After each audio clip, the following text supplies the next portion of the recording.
రైతు సోదరులకు నమస్కారం. ప్రతి బుధవారం 6:20 మోండలి సంస్థ కోకో సాగు విధానాలపై అందిస్తున్న ప్రత్యేక కార్యక్రమాలకు స్వాగతం. చాక్లెట్, బేకరీ పరిశ్రమల్లో ప్రధాన ముడిసరుకుగా కోకో గింజలను వాడతారు. అందువల్ల ఈ గింజలను నాణ్యతతో ఉత్పత్తి చేయడం ఎంతైనా అవసరం. వీటి రంగు, రుచి, సువాసన, బరువుపైనే నాణ్యత ఆధారపడి ఉంటుంది. సాధారణంగా సీజన్ పంటలో గింజ నాణ్యత బాగుంటుంది. రైతులు సీజన్ పంటతో పాటు అన్సీజన్లో పండిన గింజలను కూడా సేకరిస్తుంటారు. కానీ అన్సీజన్ పంటను తీసుకోకుండా కేవలం సీజన్ పంటను తీసుకోవడం వల్ల గింజ దిగుబడితో పాటు నాణ్యత కూడా అత్యుత్తమంగా ఉంటుంది. అంతేకాకుండా గింజల ఫర్మెంటేషన్, ఆరబోత విషయంలో ప్రత్యేక శ్రద్ధ తీసుకోవాలంటూ రైతులకు సూచనలు ఇస్తున్నారు ఏలూరులోని మాండలి సంస్థ అసిస్టెంట్ మేనేజర్ ఏ రవీంద్రరావు. మన రాష్ట్రంలో సాగు చేసేటువంటి కోకో పంటను చూసుకున్నట్లయితే ఈ పంట 2 దశల్లో రైతులకు అందుబాటులో ఉంటుంది. ప్రధాన పంట, అన్సీజన్ పంట అని 2 పంటలుగా చెప్పుకోవచ్చు. ప్రధాన పంట వచ్చేటప్పటికి డిసెంబరు తర్వాత నుంచి మొదలయ్యి జూన్ నెల వరకు కూడా ఈ పంట దిగుబడి వస్తుంది. అన్సీజన్ పంట చూసుకున్నట్లయితే ఆగస్టు, సెప్టెంబర్ నెలలో దిగుబడి వస్తుంది. ప్రధాన పంట సీజన్లో వచ్చేటు గింజలు చూసుకున్నట్లయితే ఒక 100 గ్రాముల గింజలు చూసినట్లయితే 100 నుంచి 105 గింజలు రావడం గమనించడం జరుగుతుంది. ఈ గింజల యొక్క నాణ్యతలో ఈ చాక్లెట్ రంగు, రుచి, వాసన కోకో గింజలకు రావాలంటే ఫర్మెంటేషన్ అనే ప్రక్రియ అనేది రైతులు తప్పనిసరిగా చేపట్టాలి. ఆ ఫర్మెంటేషన్ చేసిన తర్వాత ఆ గింజల్ని శుభ్రమైన ప్రదేశాల్లో ఎండలో ఎండబెట్టి వాటిని భద్రపరచాలి. ముఖ్యంగా మనం ఈ ఫర్మెంటేషన్ ప్రక్రియ అనేది 5 నుంచి 6 రోజుల పాటు చేసుకోవాలి. ఫర్మెంటేషన్ బాగా జరిగిందని నిర్ధారించుకోవడానికి కొన్ని గింజలను మనం కత్తితో కోసి చూసినట్లయితే ఆ గింజలు ఊదా రంగు నుంచి ముదురు గోధుమ రంగులోకి మారడం మనం గమనించవచ్చు. దాంతోపాటుగా ఆ గింజల నుంచి ముదురు గోధుమ రంగు, చాక్లెట్ బ్రౌన్ రంగులో ఉన్నటువంటి ద్రవం అనేది బయటకు రావడం గమనించడం జరుగుతుంది. ఈ పరిస్థితుల్లో మనం చూసుకున్నట్లయితే గింజలు చక్కగా ఫర్మెంటేషన్ అయినాయి అని నిర్ధారించుకుని ఆ గింజల్ని మనం శుభ్రమైన ప్లాట్ఫామ్లపై కానీ ప్లాస్టిక్ పట్టాలపై కానీ ఎండబెట్టుకోవాలి. ఎండబెట్టేటప్పుడు కూడా చాలా జాగ్రత్తలు తీసుకోవాలి. రోడ్ల వెంబడి ఎండబెట్టుకోకూడదు. అలా ఎండబెట్టుకున్నట్లయితే ఈ రోడ్ల మీదటువంటి ఈ వాహనాలు కానీ గాలి, దుమ్ము ఎగిరి ఈ గింజలు ఎండేటప్పుడు పచ్చిగా ఉంటాయి కాబట్టి ఆ గింజల మీద అంటుకుపోవడం గమనించడం జరిగింది. దీనివలన గింజలలో ఈ ఇసుక శాతం అనేది ఎక్కువయ్యి ఇది చాలా ప్రమాదకరమైంది. అందుకని ప్రతి రైతు కూడా సంరక్షణ ఉన్నటువంటి ప్రదేశాల్లోనే ఎండబెట్టుకోవాలి. దాంతోపాటుగా ఎండేటప్పుడు ఈ గింజలు ముద్దలుగా ఉండకూడదు. ఆ గింజల్లో ఎటువంటి వ్యవసాయ వ్యర్థాలు, కోకోకాయ డొక్కలు కానీ ఈ గింజలకు సంబంధించిన కాడలు కానీ ఎటువంటిది లేకుండా జాగ్రత్తలు తీసుకోవాలి. 4 నుంచి 5 రోజుల పాటు వేసవికాలంలో ఎండబెట్టినట్టయితే గింజలు పూర్తిగా ఎండడం మనం గమనించుకోవచ్చు. ఈ ఎండిన గింజలను కూడా కొన్ని గింజలను పిడికిలతో బిగించినట్లయితే ఈ చిట్టమనే శబ్దాన్ని గమనించుకుని ఈ నిర్ధారణ అయిన తర్వాత ఈ శుభ్రమైనటువంటి గోనె సంచుల్లో ఎత్తి భద్రపరచుకోవాలి. కోకో గింజల్ని ధాన్యం పక్కన కానీ వేరే వ్యవసాయ ఉత్పత్తుల పక్కన కూడా కలిపేసి భద్రపరచుకోకూడదు. గింజల యొక్క బస్తాలని గోడలకు ఆనించకుండా వేసుకోవాలి. చుట్టూరు గాలి, వెలుతురు సోకాలి. అదేవిధంగా బస్తాలని ఎత్తుక కర్రలపై వేసి కింద నుంచి కూడా గాలి ఆడేటట్టు చూసుకోవాలి. వాతావరణ పరిస్థితుల్లో అనుకూలించగా ఎటువంటి పురుగులు వస్తున్నాయని గమనించినట్లయితే వెంటనే వాటిని ఒకసారి బయట వేసుకుని ఎండబెట్టుకుని తిరిగి మళ్ళీ భద్రపరచుకోవాలి. లేకపోతే వాటిని మార్కెట్ చేసుకోవడం అనేది ఎంతైనా ఉత్తమం. నిల్వ చేసుకుంటాం ఎక్కువ రోజులు అనేది అంత శ్రేయస్కరం కాదు. రసాయన పురుగు మందులు కానీ ఎటువంటి వాసన వచ్చేటువంటి పదార్థాలతో పాటు కూడా కలిపి భద్రపరచుకోకూడదు. అలా చేయడం వలన వాటి యొక్క ఫ్లేవర్ని కోకో గింజలు గ్రహించి కోకో గింజల యొక్క సహజ పరిమళాన్ని కోల్పోతాయి. ఒక్కోసారి కొంతమంది కొనుగోలుదారులు దాని యొక్క నాణ్యత ప్రమాణాల మీద అవగాహన లేనప్పుడు ఆ గింజలు కొనుగోలు జరగవచ్చు.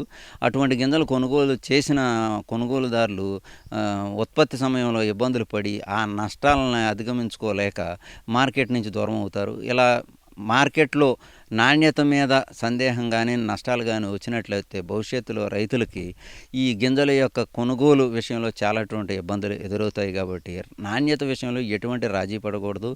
ప్రస్తుతం కొంతమంది రైతులు సోలార్ పాలీ హౌసెస్ ద్వారా ఎండబెట్టుకొని ఈ బూజు నుంచి గింజలను రక్షించుకోగలుగుతున్నారు.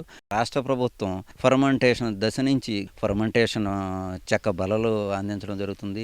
ఎండబెట్టుకోవడానికి ప్లాట్ఫామ్స్ కూడా సబ్సిడీ ఇస్తున్నారు. భద్రపరచుకోవడానికి ప్యాక్ హౌసులు, ఇప్పుడు వివిధ రకాల సబ్సిడీలు రైతులకు అందుబాటులో ఉంచారు కాబట్టి ప్రతి రైతు కూడా ప్రభుత్వం ఇచ్చేటువంటి ప్రోత్సాహాలను అందుకుంటూ ఈ యొక్క గింజల్ని అత్యుత్తమ ప్రమాణాలతో తయారు చేసుకున్నట్లయితే ఈ కొనుగోలుదారులు ఈ గింజల్ని కొనడానికి అత్యంత ఆసక్తి చూపించి మంచి ధర చెల్లించడానికి అవకాశం ఉంటుంది.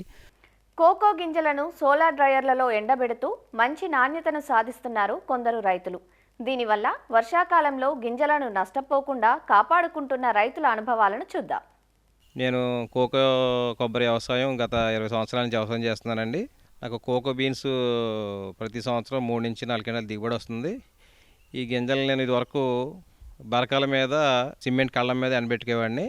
దాని మీద నాకు చాలా ఇబ్బంది అయ్యేది. సాయంత్రం వస్తే పోగొడతాం చేయటం, వర్షం వస్తే తడిసిపోవడం గింజలు అన్నీ కూడా చాలా ఇబ్బందులు జరిగినాయి నాకు.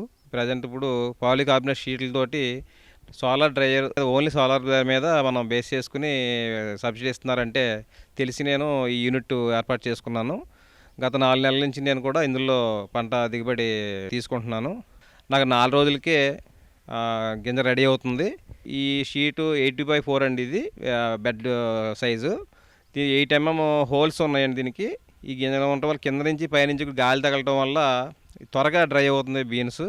మేము ఉదయం సాయంత్రం కూడా గింజల్ని అటు ఇటు కదుపుతూ ఉంటాం. దానివల్ల ఏమంటే అది ఇసుక ఉన్నా ఏదన్నా జస్ట్ ఏమాత్రం డస్ట్ ఉన్నా కిందకి రాలిపోతుంది.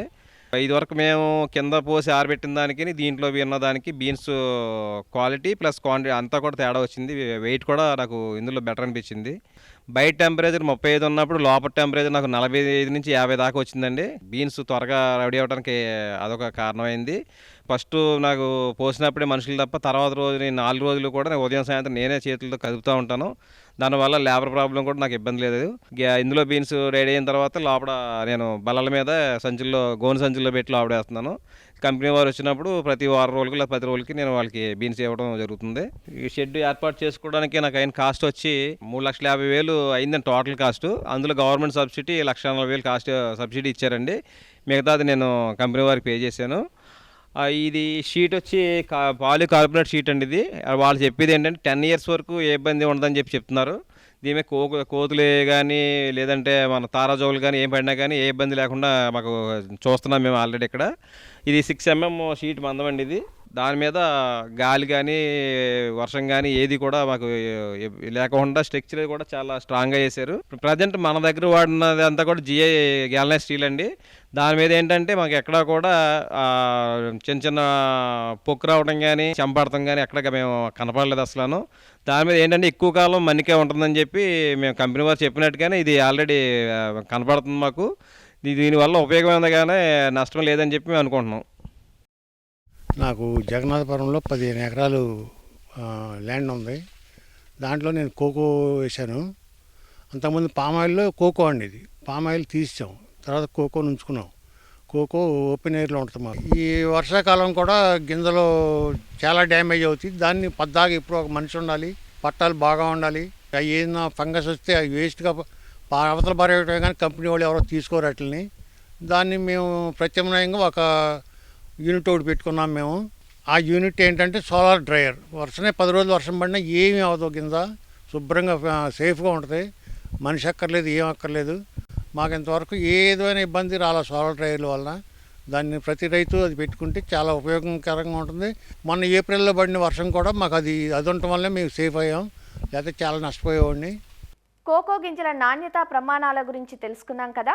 వచ్చే బుధవారం కోకో సాగు ఆరంభించడానికి అవసరమైన నారు మొక్కలు, వాటి లభ్యత గురించి తెలుసుకుందాం. అంతవరకు సెలవు, నమస్కారం.